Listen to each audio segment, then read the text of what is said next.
29/1/2023 रविवार सकाळ ठीक 9:30 आमे बाहरी पड़लु नेचर कैंप डेरास अभिमुखे। गोटे मास आगुरु प्रोग्राम करी आमे दुईटी लॉग हाउस बुकिंग करथिलु गवर्नमेंट ऑफ ओडिशा रो इको टूर ओडिशा साइट रु। जयदेव छकरु आमे आसिलु बरमुंडा फायर स्टेशन छक।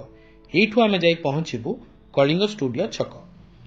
नमस्कार, मु जॉनी आपण मानकु स्वागत करछि मो चैनल जॉनी वर्ल्ड को। आसंतु बुली जिबा डेरास। बापटे देखा जाउथो ऑफिस टे हला Chandaka wild life division office Bermuda. आपनकर जदि किछि जानिबार थाए आपण सेठी भी तांकु पचारले से माने सब किछि कहि परिबे। बरमुंडा कलिंग स्टूडियम रास्ता देकी आमे कलिंग स्टूडियो स्क्वायर रे पहुंची गलु। एठु आमे सम हॉस्पिटल रास्ता देकी गोटोपाटना रास्ता को जिबु।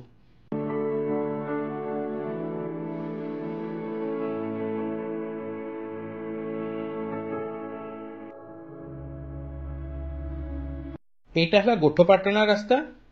एठू गोटोपाटना प्राय 2 किलोमीटर बाट जहा बोर्ड रे भी लिखा है और आमे भी जानिचु।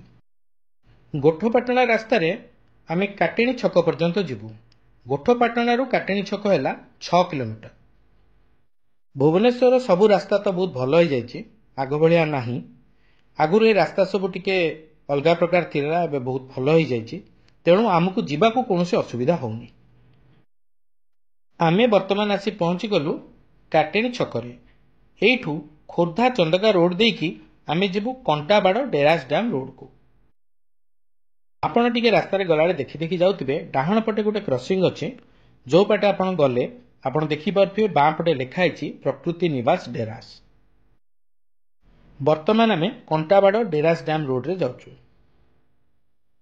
सेही रास्ता रे आपण किछि बाट गला परे आपण गोटे छकरे पहुंचीबे जोठी डाहण पटे गोटे बोर्ड लागिछि जोठी लिखा आइछि डेरास नेचर कैंप मात्र 2 किलोमीटर।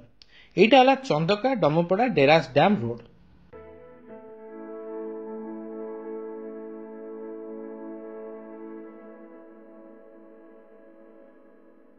वर्तमान भलो रास्ता सरी गला, आरंभ हो गला कच्चा रास्ता। एटा हला एक्चुअली जंगल रास्ता, तेणु एही रास्ता रे आमे अल्प समय भितर पहुंची गलु जाइके चंदका डमपड़ा जंगल डेरास गेट पाखरे। आपण जते बेले बुकिंग करिवे सेते बेले आपणकर गेट एंट्री टिकेट आपणकर कटाई जाय थाए। जणकु 40 टंका लेखे गेट एंट्री टिकेट। जेहेतु आमे बुकिंग रो फॉर्मेट आ बुकिंग रो कॉपी नै के आस्थिलु, सेति पई से माने देखि के हमको आराम रे भितरे छाड़ देले। वर्तमान हम भितरे पसी गलु। आमे बरमाम को पछे पछे जाई पहुंची गली तांकर सेही रेजिस्ट्रेशन जोठी हबो। मु सेठी पहुंचला परे जानिली जे एइटा हला तांकर डाइनिंग हॉल। आउ एइठी जो भद्रलोक बसंती से सेठिकर इंचार्ज ये हेले सेही भद्र व्यक्ति मिस्टर प्रभात कुमार दास, जे कि ए प्रकृति निवास रो दायित्व रे अछंती। रेजिस्ट्रेशन परे परे आमे चली आसिलु चेक इन पाई। भितर को पसिला परे लॉग हाउस टिके देखिला परे आम मन पूरा खुशी हो गला। संपूर्ण काठपटारे तैयारी होइथिबा लॉग हाउस रो रूम गुडी को बहुत स्पेशियस, बढ़िया सुंदर एवं परिष्कार टॉयलेट। रूम रो आसबाबपत्र भी बढ़िया। रूम को सूट कला परी लाइटिंग, फैन, एसी एवं संबलपुरी बेड कवर एवं पिलो कवर लागिथिबा वुडन खट। मोटामोटी रूम दुईटी जाको हमको बहुत भलो लागिला।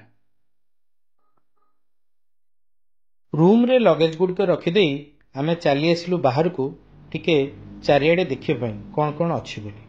आमे तो लॉग हाउस बुकिंग करथुलु, ता छडा एठी आहुरी अलगा कटेज सब मध्य अछि।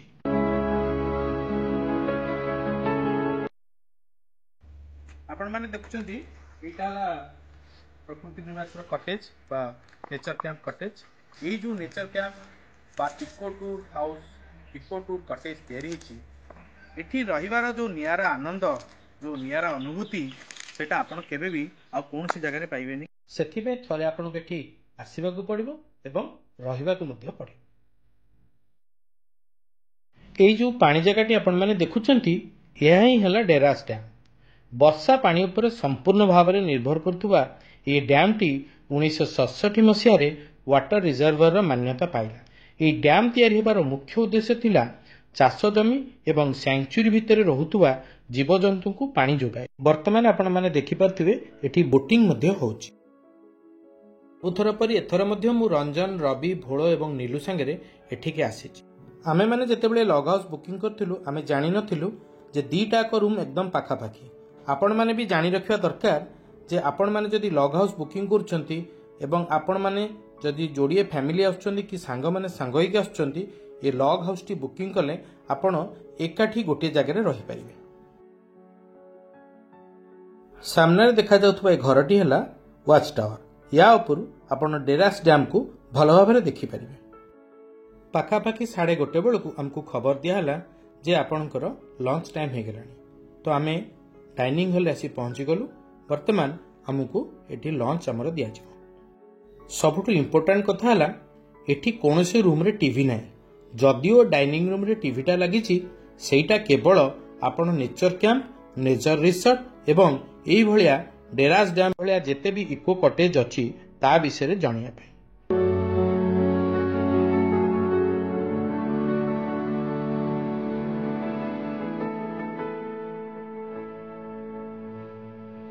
ପାଖାପାଖି 10 ମିନିଟ୍ ଭିତରେ ଆମର ସୁଶାନ୍ତ ବାବୁ, ଯାହାକୁ ଆପଣ ସାମ୍ନାରେ ଦେଖୁଛନ୍ତି, ସେ ଆସିକି ଗରମ ଗରମ ଖାଇବା ବାଢ଼ିଦେଲେ। ଖାଇବାରେ ଆମର ଥିଲା ଭାତ, ଡାଲି, ସନ୍ତୁଳା, ଭଜା, ସାଲାଡ ଏବଂ ଚିକେନ। ଆପଣଙ୍କୁ ମୁଁ କହିଥିଲି ଖାଇବା ବିଷୟରେ କହିବି ବୋଲି। ଆକ୍ଚୁଆଲି ଖାଇବା ବହୁତ ବଢ଼ିଆ ହେଇଥିଲା। ଖାଇସାରିକି ଆମେ ଚାଲିଗଲୁ ସେଇ ଯେଉଁ ଡାଇନିଂ ହଲ୍ ଉପରକୁ, ଟେରାସ୍କୁ, ଏବଂ ସେଠି ଯାଇ ଦେଖିଲୁ ସେଠି ବି ଗୋଟେ ୱାଚ୍ ପଏଣ୍ଟ ଅଛି ଯେଉଁଠି ଆପଣ ଟୋଟାଲ ଡେରାସ୍ ଏରିଆକୁ ଦେଖିପାରିବେ। ଲଞ୍ଚ କରିସାରିକି ଘଣ୍ଟାଏ ଖଣ୍ଡେ ରେଷ୍ଟ ନେଲା ପରେ ଆମେ ବାହାରି ପଡ଼ିଲୁ ଜଙ୍ଗଲ ସଫାରି ପାଇଁ। ଏଇ ଯେଉଁ ଗାଡ଼ିଟି ଆପଣ ଦେଖୁଛନ୍ତି, এই ଗାଡ଼ିଟି ଜଙ୍ଗଲ ସଫାରି ଗାଡ଼ି, ଯେଉଁଠିକି ଆମେ ଅନଲାଇନ୍ରେ ବୁକିଂ କରିଥିଲୁ। 8 ସିଟର ଗାଡ଼ିଟି 1000 ଟଙ୍କାରେ। এই ଗାଡ଼ିଟି କେବଳ ଅନଲାଇନ୍ରେ ବୁକିଂ ହୁଏ ଏବଂ ଆମେ ଅନଲାଇନ୍ରେ 2 ଦିନ ଆଗରୁ ଏହାକୁ ବୁକିଂ କରିଥିଲୁ। ଆମେ ସମସ୍ତେ ବସିଗଲା ପରେ ସନ୍ତୋଷ କୁମାର ସାହୁ, ଯିଏକି ଗାଡ଼ିର ଡ୍ରାଇଭର କମ୍ ଗାଇଡ୍, ଆମକୁ ବୁଝେଇଦେଲେ ଯେ ବର୍ତ୍ତମାନ ଆମେ ସଫାରି ପାଇଁ ଯାଉଛେ। ବାଟରେ ଆପଣ କୌଣସି ପ୍ରକାର କାଗଜ କିମ୍ବା ବୋତଲ ବାହାରକୁ ପକାଇବେନି କିମ୍ବା ପାଟିତୁଣ୍ଡ କରିବେ ନାହିଁ। ଏହା ଜଙ୍ଗଲର ନିୟମ ଏବଂ ଆମକୁ ମାନିବାକୁ ହିଁ ପଡ଼ିବ।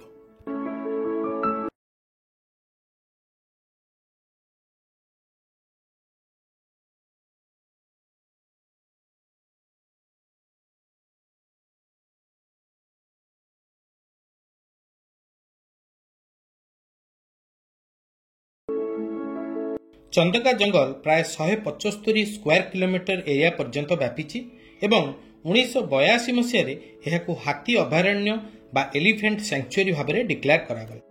ଏହା ପୂର୍ବରୁ ପ୍ରାୟ 1960 ମସିହା ବେଳକୁ ଏଠାରେ ବହୁତ ବାଘ ଦେଖାଯାଉଥିଲେ। ଜଣାଯାଏ ଯେ ଶେଷ ବାଘଟି 1967 ମସିହାରେ ଦେଖାଯାଇଥିଲା, ଯିଏକି ନନ୍ଦନକାନନରେ ଥିବା ବାଘ ଏନକ୍ଲୋଜର ଭିତରକୁ ଡେଇଁ ପଡ଼ିଥିଲା। ଜଙ୍ଗଲ ଭିତରେ ପଶିଲା ବେଳକୁ ଆମେ ଜାଣିପାରିଲୁ ଯେ ବହୁତ ସୁନ୍ଦର ପରିବେଶ, ବହୁତ ଶାନ୍ତ, ବହୁତ ସୁନ୍ଦର, ଚାରିଆଡ଼େ ଗଛଲତାରେ ପରିପୂର୍ଣ୍ଣ। ଆପଣମାନେ ଦେଖନ୍ତୁ, ଆମେ ବି ଦେଖୁଛୁ। ବର୍ତ୍ତମାନ ଆଉ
जीवजंतु को देखु देखु केतेबेले जे समय आसी 4:30 बजीगला आमे भी जानी पारलुनी। तापरे बाध्य होलु इच्छा नथिले भी फेरिबा पाई।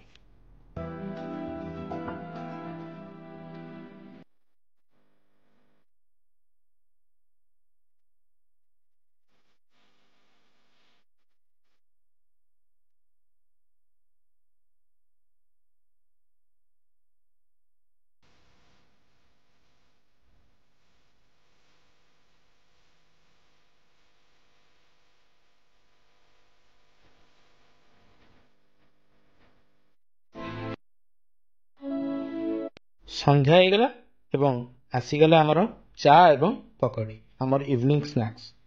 एटा भी बहुत भलो थिला। चा एवं पकड़ी रो जो कॉम्बिनेशन थिला बहुत बढ़िया थिला।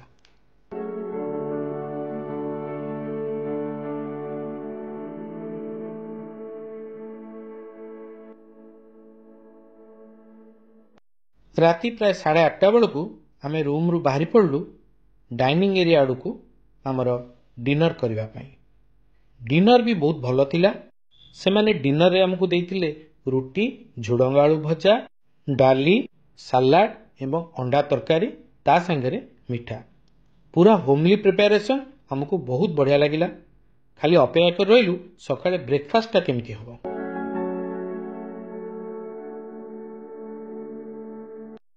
खाई सारिकी आमे किछि समय बाहर बितेलु, टिके वॉक कलु एवं बसिलु। संध्या बेलटा बहुत एंजॉय कलु। तापरे चली गलु सोइबा पाई। सकाळे ठीक 6टा बेले निद भांगला। से माने हमको बेड टी आनिकी देले। बेड टी नहीं सरला परे मु बाहर को चली आसिली। बाहर रो सौंदर्य देखी मते बहुत भल लागिला। अल्प अल्प शीत होता है, खरा भी पड़ता है, हमको बहुत भल लगता है। सकाळ ठीक 8:30 बेलू हमको ब्रेकफास्ट मिलगला। ब्रेकफास्ट थिला पूरी, आलू तरकारी, मिठा एवं कदली। खाई सारिकी समस्त विदाय नहीं 9:30 बेलू आम चेकआउट कलु एवं फेरी चलिलु पुणी आमर से व्यस्तबहुल जीवन भितर को। सतरे यही जो नियारा अनुभूति, एते सुंदर वातावरण भितर रहिबार जो आनंद आमे केबे भी भूली पारिबुनु। निज भितरे एक नुआ प्रकार संतोष एवं आत्मतृप्ति नहीं आमे चलिलु पुणी आम सहर भुवनेश्वर को। जेतेबेले प्रथमे मो सांग मानकु मु कहितिली चल चंदका भितर गोटे दिन रहिबा, सेतेबेले से मते हसिले। कहले चंदका भितर कोन पे रहिबा, एटा तो एठी देखा जाउची। आज्ञा देखा जाए, गुपचुप, चाट, दहीबरा, आलुदम भी देखा जाए, किंतु देखिले तो खाली हबनी, पाखकु जाई खाइले ही तार आनंद मिले। सेमती जंगल दूररू देखा जाए, पहाड़ भी दूररू देखा जाए, किंतु पाखकु गले ही तार सौंदर्य को उपभोग करि हबो। आपण माने भी ठीक सेमती भाबुथिबे बोधे, किंतु ता ठीक नुहे। आपण माने थरे आसंतु, एठी रुहंतु। आपण एठी रहिला बेले आपण जानि परिबेनी जे आपण भुवनेश्वर भितर अछंती बोली। आपणकु लागिबो आपण गोटे अलगा दुनिया रे अछंती।